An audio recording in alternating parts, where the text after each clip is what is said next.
حج کا آغاز 8 سے ہو رہا ہے. انہی 10 دنوں کے اندر قربانی جو اللہ رب العزت کی ہر امت کو اللہ رب العزت نے مختلف طریقے دیے ہیں اپنا قرب حاصل کرنے کے. اس امت کو قربانی کی عظیم نعمت سے ہم کنار کیے کہ بندہ چند پیسے خرچتا ہے, جانور کا خون زمین پہ نہیں گرتا, اس کے بالوں کے برابر اللہ رب العزت گناہ معاف کر دیتا ہے. یہ کتنی بڑی سعادت کی بات ہے.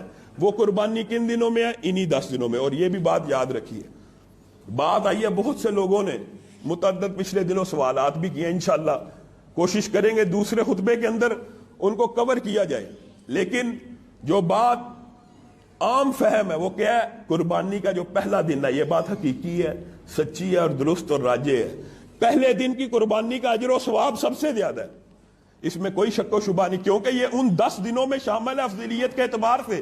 اس کا مطلب یہ نہیں کہ جو ایام تشریق ہیں ان کی فضیلت اور اجر و ثواب نہیں ہے, بلکہ بعض محدثین نے تو لکھا ہے کہ جو ہمارے معاشرے کے اندر چوتھے دن کی قربانی اٹھ گئی ہے, چوتھے دن لوگ قربانی کرنا چھوڑ چکے ہیں, سنت سے راز برت رہے ہیں, اور نبی کریم صلی اللہ علیہ وسلم کی کوئی بندہ اس نیت سے سنت زندہ کرتا ہے کہ میں چوتھے دن قربانی کروں گا, تو امید ہے اللہ رب العزت, امید ہے اللہ رب العزت اس کو اس سنت کے زندہ کرنے پہ ہو سکتا ہے پہلے دن سے بھی زیادہ اجر و ثواب دے دے. لیکن افضلیت پہلے دن کی ہے. چوتھے دن کی قربانی کے حوالے سے بہت سے اشکالات لوگوں کے دماغ میں موجود ہیں. ایک عام فہم کلیہ ایک بات یاد کر لیجئے, ایام تشریق عربی میں ایام, یوم کی کیا ہے؟ جمع. عربی کی ایک عام بات ہے, کوئی زیادہ مشکل بات نہیں. عربی میں واحد اور جمع کے علاوہ ایک تثنیہ بھی ہوتا ہے جو دو کے لیے الگ لفظ عربی زبان میں موجود ہوتا ہے. دو چیزوں کے لیے کتاب ہے تو کتابانی, قلم ہے تو قلمانی, دو چیزوں کے لیے الگ ایک صیغہ موجود ہے. عربی میں واحد یوم ہے اور جو تثنیہ وہ یومان ہے, اور جو جمع ہے وہ کیا ہے؟ ایام. ایام کا مطلب کیا ہوتا ہے؟ کم از کم 3, کم از کم 3. تو ایام تشریق, ایام تشریق ہے کہ یومان تشریق ہے یا یوم تشریق ہے؟ عام فہم بات ہے, ایام تشریق کا مطلب یہ ہے کم از کم 3 دن. اب یوم نحر کے بعد 3 دن ہو, عام فہم بات ہے, تو کتنے دن بنتے ہیں؟ 4 دن, مکمل 4 دن. اور ہر یوم تشریق کے اندر ذبح ہے. اور عجیب بات یہ ہے, بات میں کہتا ہوں اختلاف ہونا اس طرح کے اجتہادی مسائل میں کوئی مذموم بات نہیں ہے, لیکن آپ حج پہ جاتے ہیں مینا کے اندر, چوتھے دن وہاں پہ قربانی بھی کرتے ہیں, چوتھے دن وہاں پہ قربانی بھی ہو رہی ہے.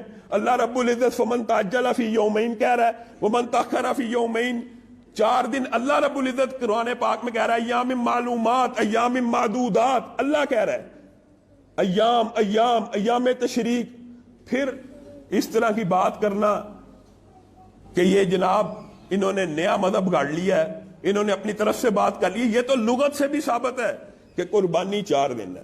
اور انشاءاللہ گزشتہ برس کی طرح اس برس بھی ہم انشاءاللہ اس مرکز کے اندر چوتھے دن قربانی کریں گے تاکہ نبی کریم صلی اللہ علیہ وسلم کی سنت کو زندہ کیا جائے. صرف مقصد یہ ہے, ورنہ پہلے دن کی قربانی اجر و فضیلت کے اعتبار سے چوتھے دن کی قربانی سے ویسے درجے کے اعتبار سے زیادہ ہے.